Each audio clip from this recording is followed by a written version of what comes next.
Welcome back. Let's now tell you about internal feud within TMC. Kalyan Banerjee has hit back at party colleague Kakali Ghosh over the allegation that he verbally abused her inside the Lok Sabha. Now, Banerjee questioned why the complaint was raised after a delay and claimed that there was a hidden motive behind the allegations levelled by her.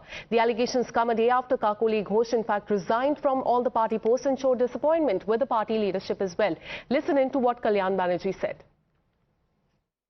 আমি যদি লোকসভার মধ্যে কোনো রকম কিছু করে থাকি যেটা আনকল্ড ফর এবং যেটা এথিক্সের বাইরে, তাহলে নিয়ম কি যে সঙ্গে সঙ্গে স্পিকারকে জানাতে হবে। উনি চিফ হুইপ থেকে সরিয়ে আমাকে অ্যাপয়েন্টমেন্ট দিয়ে দিয়েছে, ওনার রাগ প্রচুর হয়ে গেছে। এখন উনি একটা গ্রাউন্ড তৈরি করছেন, কবে কোথায় কখন সেটা তো বলতে হবে রে ভাই।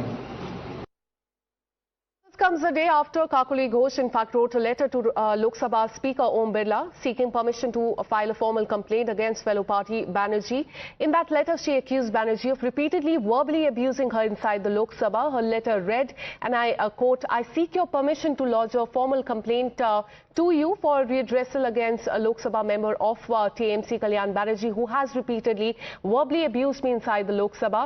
She also claimed that this misogyny has been against many lady members and needs to be punished as well. So this is what she mentioned in that letter. Meanwhile, she has resigned as the president of the Mahila Congress as far as TMC is concerned, citing concern over the behavior when it comes to Kalyan Banerjee, the party, and the several issues that, according to her, deeply disturbed her.